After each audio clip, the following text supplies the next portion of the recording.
Hi there, this is Danielle Dunlop. For today's card, I'm making a double interactive card with Lawn Fawn Let's Toast Pull Tab add-on and the Swish and Pop Pull Tab, along with a lot of different Lawn Fawn stamp sets and border dies. I did a lot of the prep work already, like the stamping, coloring, and ink blending, because I was not sure if I will be able to pull this double interactive card off. So I just wanted to give it a try and start videotaping. And I'm starting here with the Swish and Pop Pull Tab. So here I have my card base with an ink blended sky. And I already die cut the holes to start creating the Swish and Pop Pull Tab. And I'm putting together the interactive pieces with some mini brads. When you're creating an interactive card, there's a lot of trying in between. So while you're creating your card, you keep trying to see how it works, if the interactive piece keeps moving. I'm using the Swish and Pop Pull Tab on this card to make the fish jump out of the water. So they're gonna come out in between some layers of the waves. And here I'm putting the waves in place. The two layers there in the background are going to be flat on the base of the card. And the front layer of waves and the beach are going to be popped up. And next I'm going to prepare my puffy cloud border with the Let's Toast Pull Tab. And before I'm going to do anything else, I'm going to stamp the sentiment on the puffy cloud border. This is going to be a requested anniversary card. And You're My Greatest Catch is going to be perfectly matching the entire scene on this card. Now, when you're using the Let's Toast Pull Tab add-on with the toaster, you do not need a border popped up at the top to where you're pulling towards to. I'm going to make the fishing line and the fish pull up out of the ocean. So I need something to hide that line when you pull it up. So I'm going to cut off the fishing line from the fishing pole so that only the fishing line and the fish will be moving and not the fishing pole itself. I have the two flat layers of the ocean waves glued together, and now I'm going to glue them down to my card base. And I put some foam squares on my puffy cloud border. This way it's easier to put everything in place. I'm not going to stick it down yet. I can already glue down the rock that the bear is going to sit on. And I'm going to glue the fishing hook to the fishing line. And then the fish is going to get glued to the fishing hook.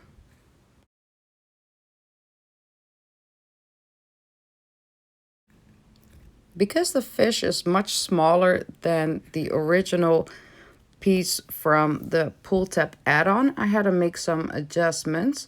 So I fussy cut that piece into the shape of the fish so you will not see that once it's all put together. Now, another important thing here is that the fishing pole is going to be close to the puffy cloud border, and that the fishing line is going to be exactly there where the pole ends, and so that the fishing line can hide behind the puffy cloud border. So now I'm going to die cut the slit where the pull tab is going sliding through. It was a little bit tricky because I had to cut through 3 layers of cardstock. So I had to run it a couple times through my machine. And now I'm attaching the fish to the pull tab. And this is where I realized I made a mistake, because I also should have die cut the base of my card. So I'm going to do that now. And that was not really working because the fish got attached to the background, and I also die cut through the pull tab. So I made another one, I made another fish, I colored it again, and here you see me tracing the fish on the pull tab, and I'm going to fussy cut another one, Sometimes you just have to start over instead of trying to fix it, because it's not always looking better when you try to fix it. I was able to save my fishing line and fishing hook, so I didn't have to stamp those again. So I'm attaching my new fish to the fishing line. And now I'm going to attach the fish to my new pull tab, and everything should be working fine now. So now I'm testing how far up and down the fish can go. I already know that the furthest it can go to the top is perfectly fine to not come out of the top of the clouds anymore. But for the bottom, I need to block it off with a foam square, because otherwise it goes too far down and the fishing line would be detached from the fishing pole. Now I'm going back to my Swish and Pop pull tab, and I need to make sure that the two interactive parts are not interfering with one another. So I'm using some foam squares here as well to block the movement of the arm. And I'm doing that as well on the left as on the right. I'm using some double-sided tape to attach my school of fish to the acetate arm. And then I can trim off the extra piece of acetate. And now I have another mistake coming. I'm just going to show it. Maybe someone else will learn from it. So here I was trimming off the excess piece of the pull tab. For the top one, that was perfectly fine. For the Swish and Pop pull tab, I did it a little too early, and you will see later on why. So for the Let's Toast pull tab add-on, I'm attaching the decorative piece with the arrow in it, and I'm using the brand new All the Dots paper. I'm using the yellow stripe one for this. And then I'm going to attach the little piece. I'm not sure what to call it, but this is what you're going to fold around the pull tab for the Let's Toast pull tab. So the pull tab will not be able to move to the left and the right. So here's the part I should have done first before I trimmed off the excess piece of the Swish and Pop pull tab. So this die has some pointy marks, so you know exactly where your pull tab should be placed when you die cut the slit. But I made it work anyway. So now I have my beach prepared, and you can easily access the pull tab now. And now I'm adding the same yellow stripe paper for the decorative piece on the pull tab. Now I put a lot of foam squares where the last layer of the ocean is going to be and the beach. Just keep checking with your interactive pieces if the foam square is not going to block anything that you don't want to have blocked. So first I'm adding this ocean layer, and just for some extra security, I'm putting some glue on it so the beach will be perfectly in place as well.